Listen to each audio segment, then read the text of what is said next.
Magandang umaga. Magandang umaga rin po, Pilipining Amerikano. Nakakain ba kayo? Magandang umaga. Magandang umaga rin po, Pilipining Amerikano. Magandang umaga rin po, Pilipining Rose. Magandang umaga rin po, Gilan Rizal. Mari na kayo magsiupo. Ano ba na yung mga hanay na inyong upuan at magpulo ng mga balat? Yan ang mabuti ang mga balat nila sa ilalim.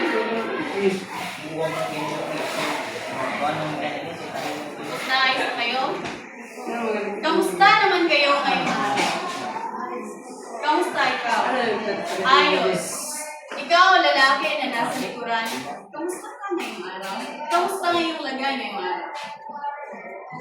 Ha? Kamusta ikaw? Okay lang. Gusto kong tumayo kayong lahat. Kasi base sa na-observe ko ay wala kayong gana. Kung hindi kayo nakakain. Nakakain ba kayo? Nakakain ba kayo? Bakit napakaina na yung mga boses? Nakakain ba kayo? Nakakain. Magandang umaga? Magandang umaga. Yan. Kaya, inaanyayahan ko kayong tumayo. At magkakaroon tayo ng paano ito gagawin? Kapag sinabi kong Simon Says clap, ay ano yung gagawin? Clap. Kapag sinabi kong Simon Says sit down, sit down. Kapag sinabi kong clap, kapag walang Simon Says, hindi nyo gagawin ang isang aksyon. Nagkakaintindihan? Okay. Simon Says jump. Sit down.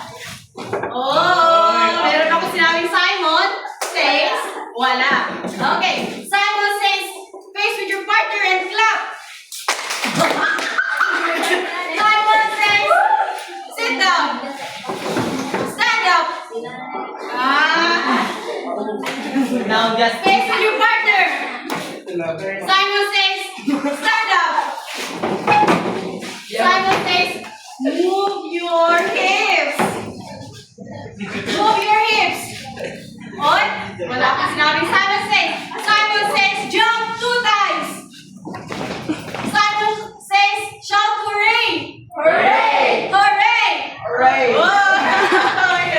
Okay, magsiya po kayo lahat. Ako ay natutuwa. Ngayon, kumusta na yung pakiramdam? Mabuti na ba? Mabuti na ba yung pakiramdam? Ako ay kung kaya, nais kong malaman kung sino ang nandito sa aking klase at kung meron bang lumiban. Kaya kapag tinawag ko yung pangalan, sabihin nyo nandito ako, nagkakaintindihan. Okay, bayot lang, Jay. Nandito po. Boyles Charles. Nandito po. Cruz RJ. Koino John Lawrence. Absent? Wala? O bakali? Espera Justin. Nandito po. Igor Philip. Nandito na? Wala pa. Wala pa. Goko. Wala pa rin. Gomez. Colasino Renato. Absent? Lopena. Magaling. Semblante. Ay, wala na. Si Palatang Mark Denver. Nandito po. Meron ba akong hindi natawag sa mga lalaki? Natawag ng lahat. Punta tayo sa mga babae. Agad Rich Marie. Wala pa? Alvarado. Auditor. Bongales. Kutang. Kuyakot. Idaw. Golosino. Golosino May. Golosino Mary Rose. Lebria. Tongkol. Torion. Okay, sa mga wala pa dito, baka sila ay huli, baka sila ay absent. Meron ba sila ipinadalang mga exit letter? Okay. Natutuwa akong makita ang inyong mukha ngayong umaga. Kayo ba ay natutuwa na makita ako sa inyong harapan? Opo. Tayo ay magbabalik-aral muna ha. Di ba kahapon nagkaroon tayo ng kasunduan. Basahin ang kabanata. Anong kabanata?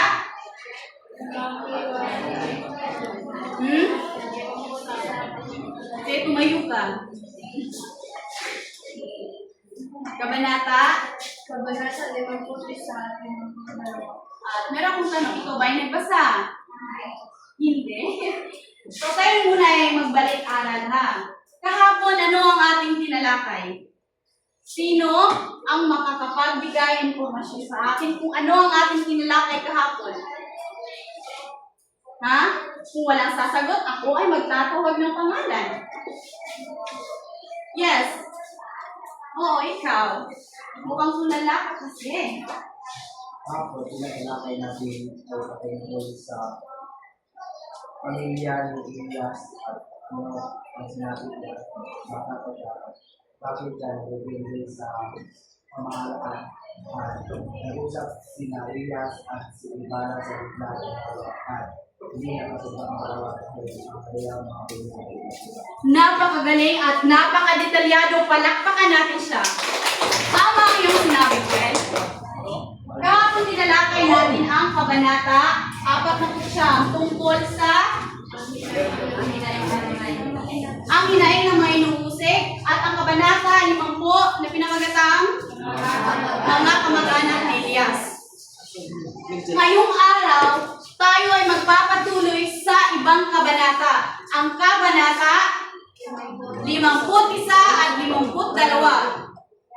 Ngunit, bago ang lahat, ay hayaan niyo muna ipakita ko sa iyo kung ano nga ba ang ating layunin.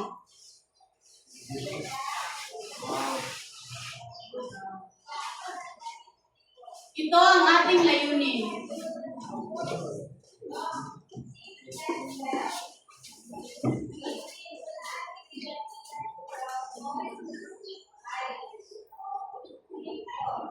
Ngayong araw, ano ang ating gagawin? Ngayong araw ay inaasahan ko na matutukoy nyo at maisasalaysay ang mahalagang pangyayari sa kabanata 71 at kabanata 72. Maliban dyan, ay inaasahan ko din na sa inyo ay maisasaayos nyo ang mga pangyayari ayon sa tamang pagkakasunod-sunod at ito ay pangkatang gawain. Pagkatapos, maipapakita nyo ang aktibong pakikilahok at kooperasyon sa ating gagawing pangkatang gawain mamaya.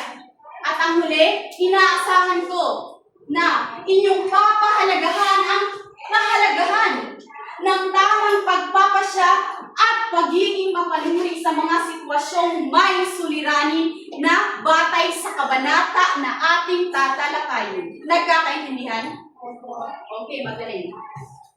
Ngunit bago tayo tumungo sa kabanata 71 at 72, ay meron muna tayong aktibidad na gagawin. At itong aktibidad ang siyang magdadala sa ating patungo sa susunod na kabanata. Nagkakaintindihan? Ha? Nagkakaintindihan? Opo, magaling. Nagkakaintindihan? Opo. Opo, binibining Ilikano. Nagkakaintindihan? Opo, binibining Ilikano. Tingnan niyo ang larawan. Tingnan mo mabuti ang inyong ang larawan na aking ipinapakita sapagkat ito ay may kasunod na katanungan. Ano kaya ang nakikita niyo sa larawan? Tingnan mabuti, bigyan ko kayo ng oras. At isipin, ano nga ba ang ipinapahiwatig ng larawan ng ito?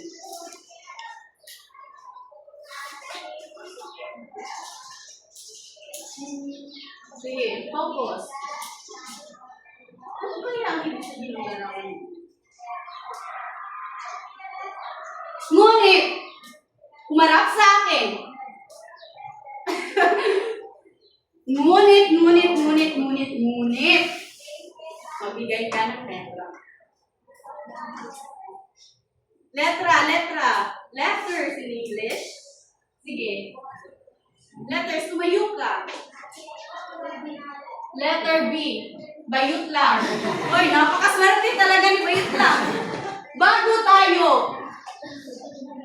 magpatuloy sa larawan yan, ay meron akong katanungan. Bayot lang, tumayo ka. Ikaw ay napakagwapo ngayong umaga. Palakpakan natin siya. Mukhang bago sa dito. Bayot lang, okay. May pagkakataon ba sa iyong buhay na kailangan mong magbago dahil sa pangyayari? Oh. Okay, sagot. Bayot lang, ulitin ko. May pagkakataon ba sa iyong buhay na kailangan mong magbago dahil sa isang pangyayari? Ikaw ba ay nagbago na? Pakilakasan? Ano? Makinig tayo sa kanila. Nahitabo na ba nimo sa imong kinabuhi na naaliabot ka sa point nga kinahanglan na akong magbago. Dapat di na ani, dapat magbago na ko. Ha? Wag ko siya nagbago, ka nagbago. Ha? Wala. O sige, ikaw ay kumupo. Salamat sa iyong pagiging honest. Wala, hindi niya pa daw naranasang magbago. Talaga, siya ay araw-araw na nagpapakatotoo. Pagtatanong ako ng iba, ikaw, tumayo ka. Naranasan mo na ba sa iyong buhay? Ikaw ay nagbago dahil sa isang pangyayari? Ito na example. Mag-study. Sobrang pati na ulit. Anak kasi mo, ay ha? Ha? Hindi nyo naranasan? O baka nais kung ako ang magbigay ng halimbawa. Sige, maupo ka. Salamat. Palagpakan natin siya. Pero naiintindihan mo ang kanyang mga sinasabi. Napakagaling. Minsan sa ating buhay, siyempre naranasan na natin ang pagbabago. Diba? Gumagawa tayo. Hindi tayo perfecto. Meron tayong mga kasalanan na gagawa. At ang ating ginagawa ay tinutuwid natin ito. Imbes na pumunta tayo sa maling direksyon, eh mas pinili natin ang tamang direksyon. Katulad ni Ibarra na ating kinlakay sa hapon.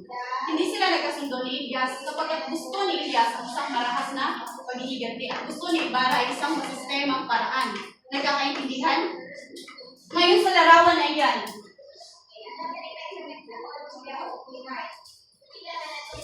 Ay, ito ang mga tanong. Umunod ka na isa. Umunod ka na isa. Itong babae na nasa likuran. Sige. Gusto kong marinig ay yung mga boses. Tumayo. Kung makakuha ng unang katanungan. Sige, tumayo. Basahin ang katanungan at sagutin. Batay sa larawan. Ano ang una napansin sa larawan? Ano yung una napansin sa larawan?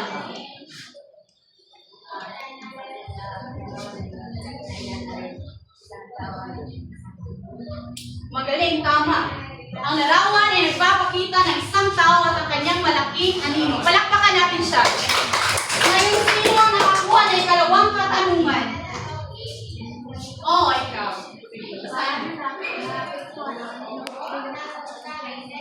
Paano naaapektuhan ang anino sa kilos at pagbabasya ng isang tao?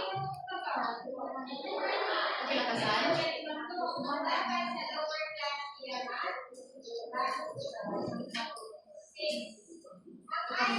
Base naman sa inyo. Walang may sasagot.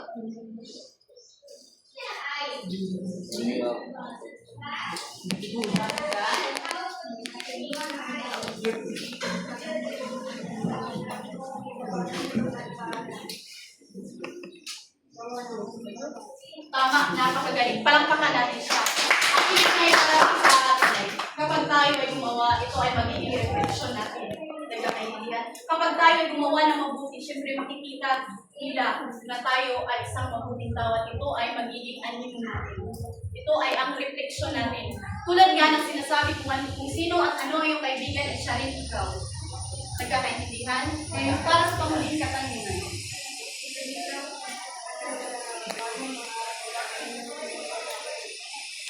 Kung ikaw ang nasa larawan, paano mo haharapin ang kaninang mong dala?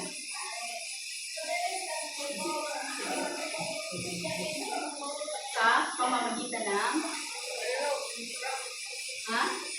kung ikaw ang nasa larawan, ganyan. Meron kang mga problema nila. Paano yung ipaharapin?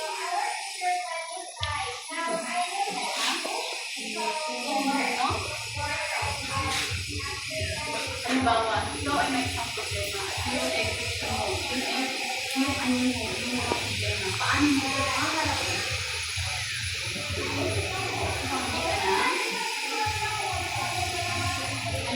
Meron bang naisip mo? Ha? Oh, sige, ikaw.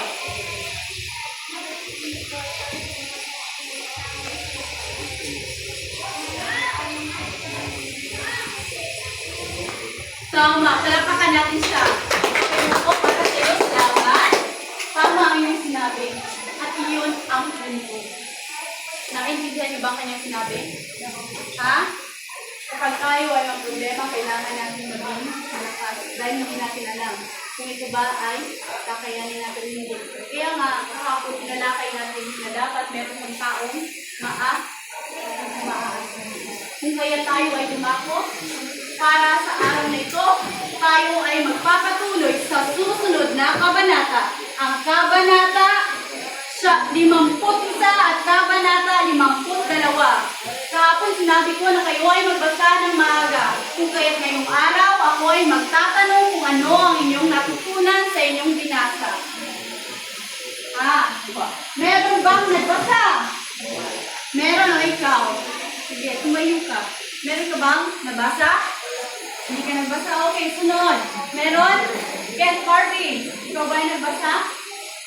Para sa karagdagan na impormasyon at dahil hindi kayo nagbasa ay ayos lang yan dahil ngayong araw at ito ay aking tatalakayin upang inyong maintindihan. Magandang umaga, ikaw ay umupo. Ang kabanata 51 o pinamagatang ang pagbabago. Sino-sino ang mga tauhan? Sila ang mga tauhan sa kabanata 51. Una, nandyan si Crisostomo Ibarra, si Maria Clara, si Linares, si Padre Salve, si Kapitan Tiago, si Tia Isabel at ang kaibigan ni Maria Clara o ang kanyang kasama. Bakit nga ba sila nandyan sa kabanata 51 o pinamagatang ang pagbabago? At bakit iyan ang pamagat? Ito ang nangyari, makinig ng mabuti sa akin.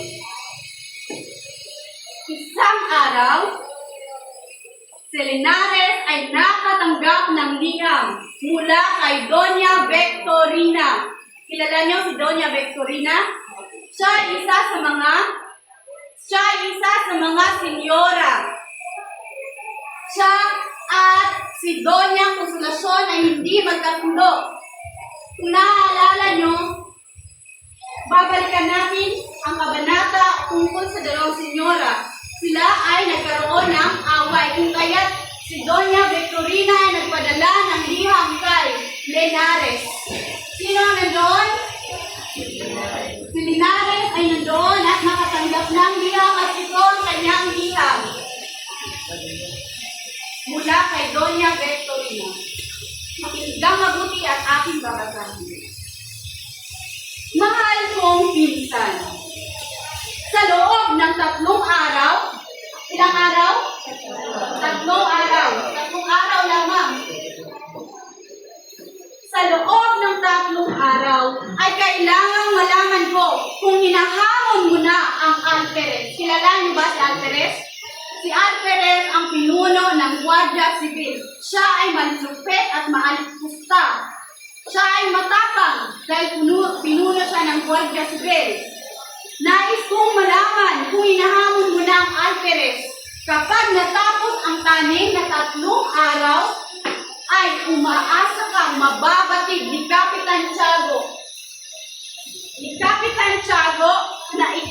hindi naging kalihim. Kung saan ang kalihim? Secretary. Wala daw na secretary. Hindi na kasama ni General Martinez sa anumang kasiyahan at hindi mo nabibiro si Canovas. Ipagtatapat ko kay Clarita. Sino si Clarita? Si Maria?